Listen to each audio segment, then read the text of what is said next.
restart this room.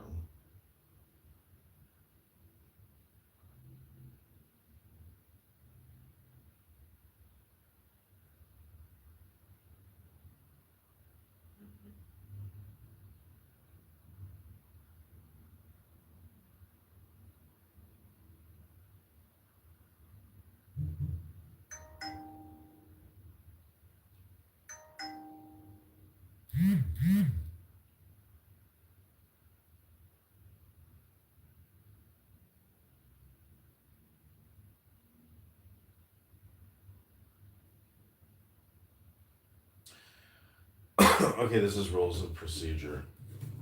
It's 2026 election. I'm gonna restart this room.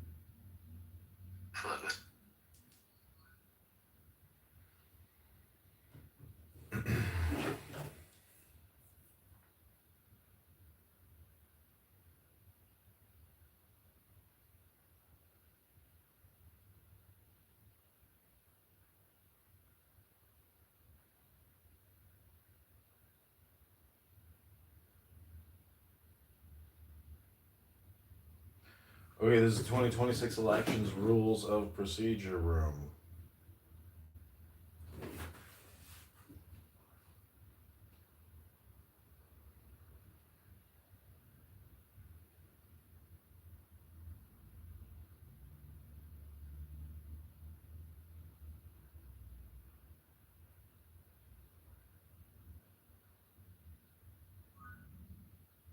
What up, AJ?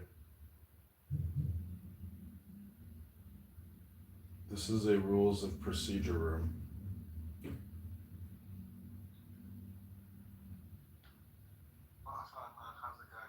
Good, how are you? In the United States, in Chicago. Where's that at? Is that in the United States? What's that? Where's that? Oh, I never heard of it. No. You guys still have a king. Oh, that's pathetic. You guys, literally, everybody in that country is for your whole lives. Like, oh, we got a queen, we got a mother, we got to worry about. We live our lives for the king and queen. Oh, it's exhausting thinking about them all the time. I'm so sick of them.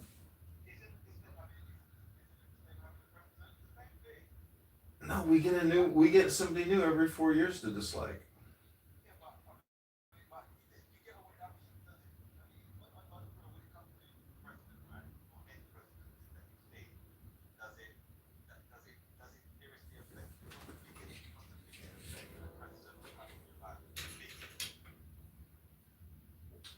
War.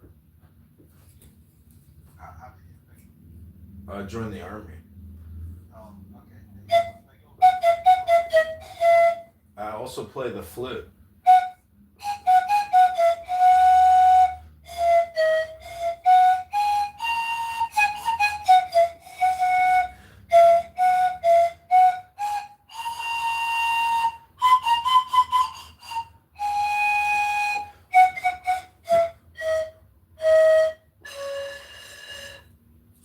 Okay, welcome to the 2026 elections. Rules of procedure room. We are going to read the rules of procedure for the 2026 election. And this has to do with objections, petitions, subpoenas, as well as motions to strike, dismiss, etc. So this is a legal reading room. Unfortunately, AJ, I will answer one more question for you, but I have to read these documents because it's for work. So I have to. Do you think Playboy? I have to get to work. Do you think Playboy? Playboy. Oh, you been to the Playboy in London? You got that gold key? No, we don't have Playboy here. You did. I used to date a cocktail waitress from the Playboy Club in London. Her name was Rose Marhata. I've never heard of the Playboy in London. It probably shut it down. I've never heard of that. We had Stringfellas. Well, this was back in like 2012, maybe. Yeah, I never heard of anything like that. We had Stringfellas, which was our equivalent.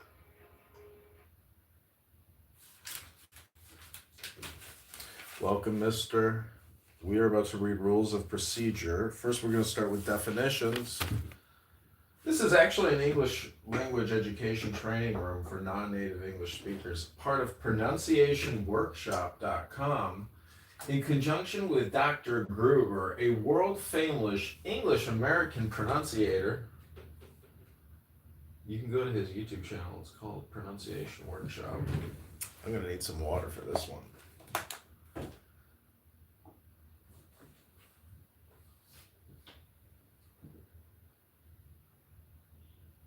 And we're also clipping all of this because we're trying to break it down so I can remember what to do during the upcoming trial. Not do, but what I have to present. Because there's oral arguments and then there's submissions. So, okay, without further ado. This is called Rules of Procedure by candidate Congressman John Kitover. Go to johnforcongress.com. Definitions.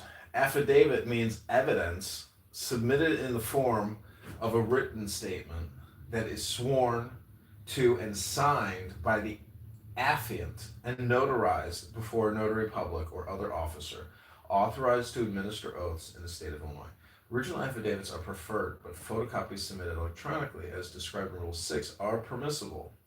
Affidavit does not include a document certified under Section 1-109 of the Code of Civil Procedure.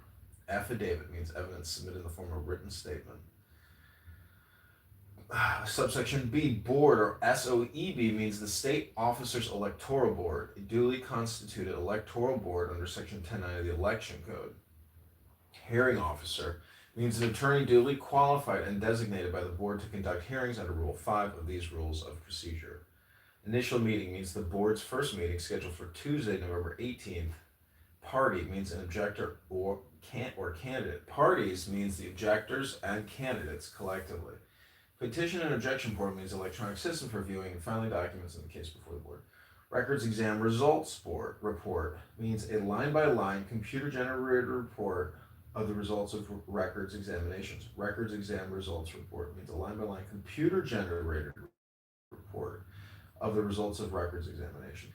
Rule 9 motion hearing means a hearing initiated after the filing of a motion pursuant to Rule 9 at which parties have the opportunity to present all exceptions to staff rulings made at the records examination. Rule 9 motion hearing means a hearing initiated after the filing of a motion pursuant to Rule 9 at which parties have the opportunity to present all exceptions to staff rulings made at the records examination. Rule 9 motion period means a 3 business day period for taking exception to staff rulings during the records examination through the filing of a motion pursuant to Rule 9. The period commences upon the transfer of the records exam results report to the parties. Okay, that's part 1 of Rules of Procedure for the 2026 elections here in Illinois.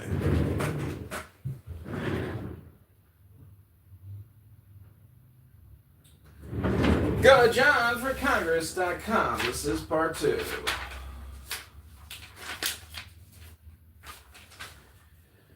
Standing objection means a party's global objection to all staff determinations made in a records examination held under Rule 9. Again, standing objection. Watcher means a designated and duly authorized representative of a party for purposes of observing records examinations. Expedited proceedings. 1A, timing.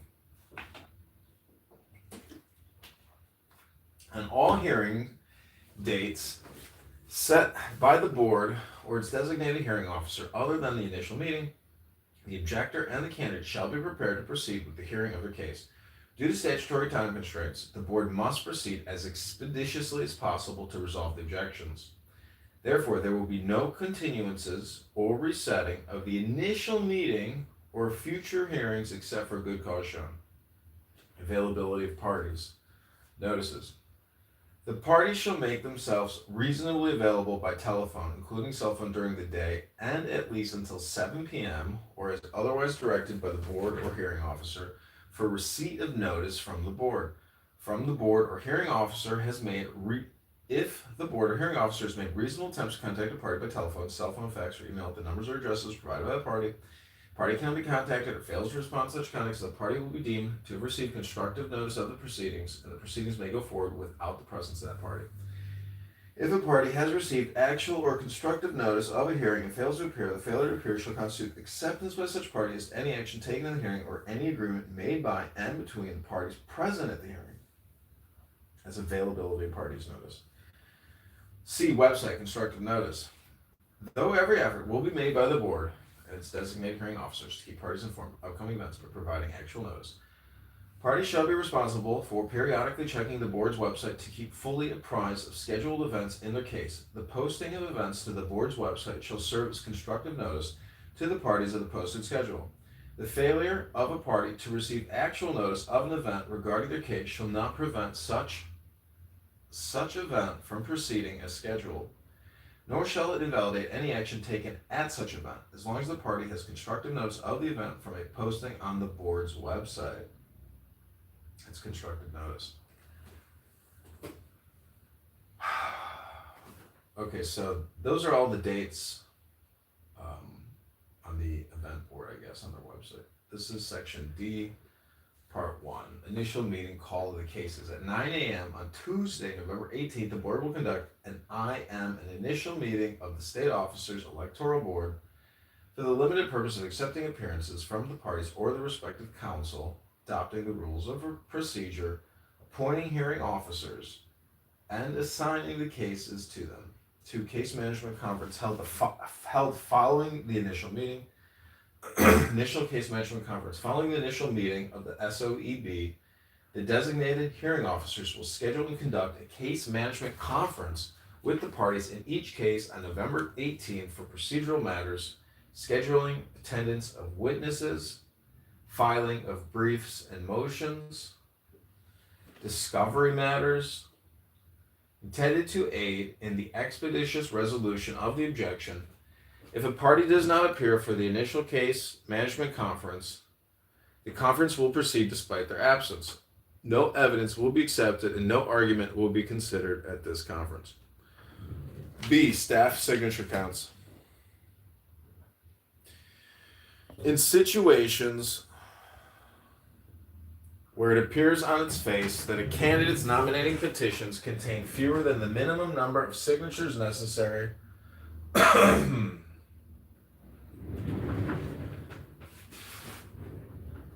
to qualify for the ballot, such candidate will be provided a page and line signature count produced by board staff. Such candidate will be instructed to appear at the next meeting of the state officers electoral board if they wish to challenge the staff's count. Failure to appear or failure to successfully rebuff the staff count will result in the objection being sustained. The candidate will be disqualified from appearing on the ballot. That's the staff signature counts. That's in situations where it appears on its face the candidate's nominee can contain fewer. Such candidate will provide a page and line signature count produced by board staff. Such candidate will be instructed to appear at the next meeting of the state officers electoral board if they wish to challenge the staff's count. Failure to appear, failure to successfully rebut the staff account will result in the objection being sustained. Attendance and additional conferences. Additional case management conferences may be called by the board, the general counsel, or the appointed hearing officer when necessary. If a party fails to appear, they will be bound by any decision made by the board, the general counsel, or the designated hearing officer. That's attendance at additional conferences. Section 3, appearance. Failure to appear, default. Who may appear? The candidate or objector may appear on their own behalf and participate in any proceeding before the board or may appear by an attorney licensed to practice law in the state of Illinois. Non-attorneys other than a party appearing pro se shall not appear or participate, including the offering of any argument or advocating a position to the board, any counsel to the board, or the board's appointed hearing officer, in the board's hearings on behalf of either the candidate or the objector, except that non-attorneys may participate as watchers or coordinators at any records examination on behalf of any party. Out-of-state attorneys may appear subject to Illinois Supreme Court Rule 707. Out-of-state attorneys may appear subject to Illinois Supreme Court Rule 707. Interesting. So it does say non-attorneys other than a party appearing pro se shall not appear or participate. So it has to be the party. Form and transmission of appearance, Section B. A party must file with the board a written appearance stating their name, address, cell phone, telephone numbers, email address, if available, fax number, as well as the name and contact information of their attorney where appropriate.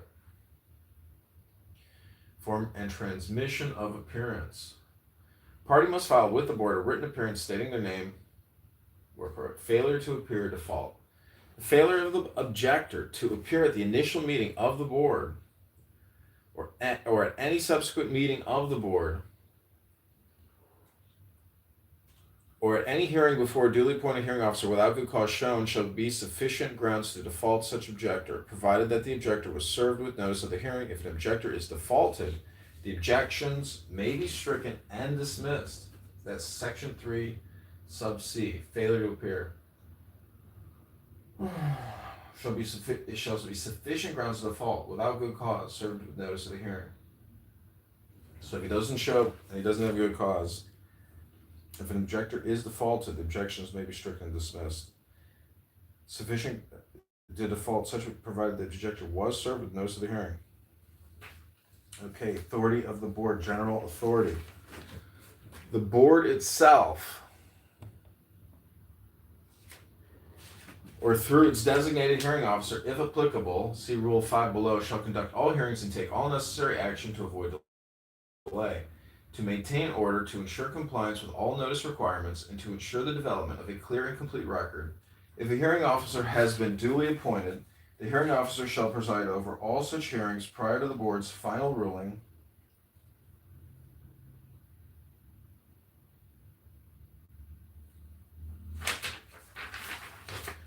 On the objection, at the discretion of the board or the hearing officer, hearings may be conducted in 2 or more locations connected by telephonic or video conference. However, any witness who will provide verbal testimony must appear at the same location as the requesting party or its counsel unless otherwise agreed by such requesting party or their counsel and the hearing officer or board. The board or its designated hearing officer shall have all powers necessary to conduct a fair and impartial hearing, including but not limited to the following powers. 1. To administer oaths and affirmations. 2.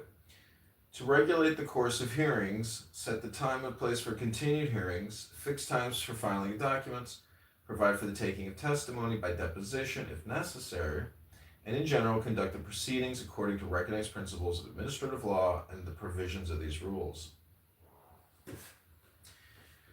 3. To examine witnesses and direct witnesses to testify, limit the number of times any witness may testify, limit repetitious or cumulative testimony, and set reasonable limits on the amount of time each witness may testify.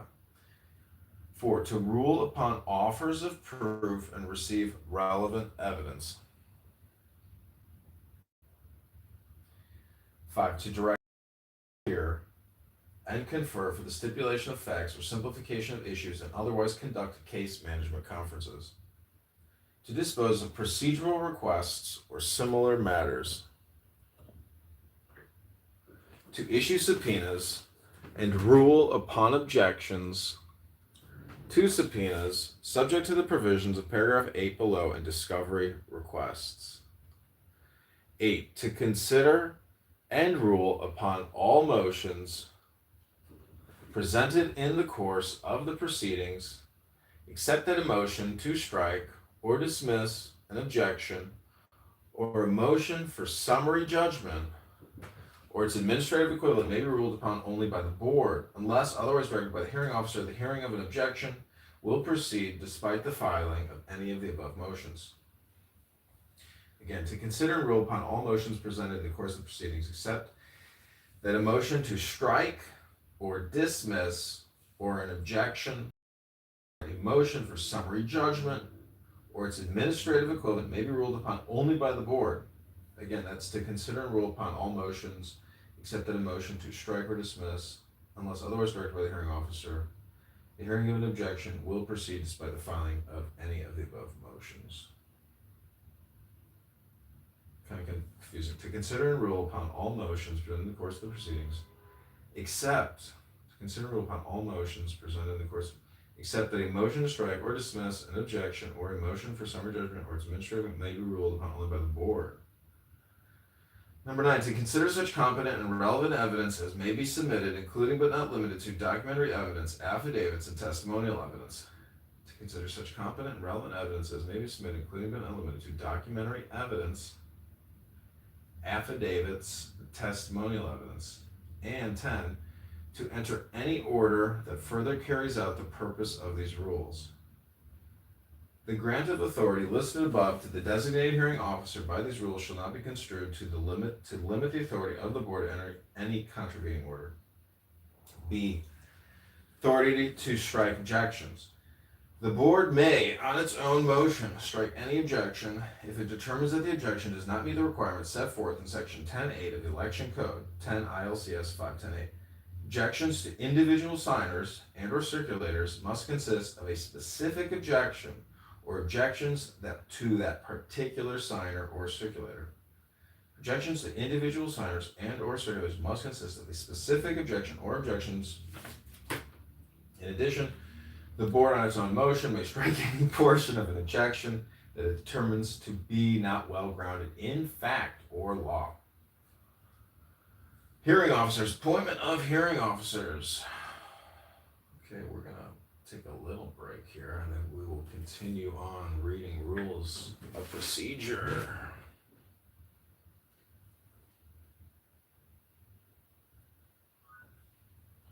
Welcome to the room. Yep.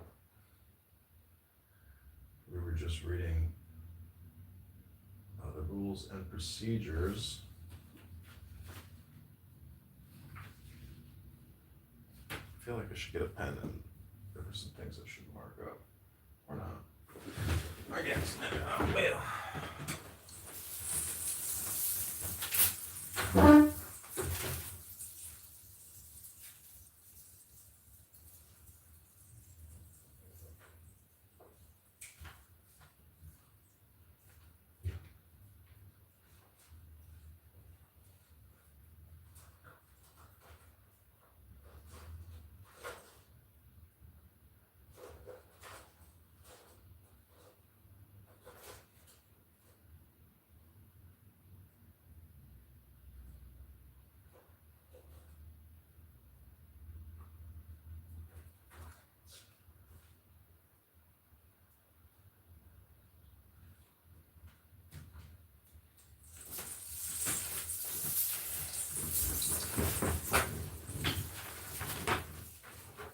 Let me get my little clipboard here.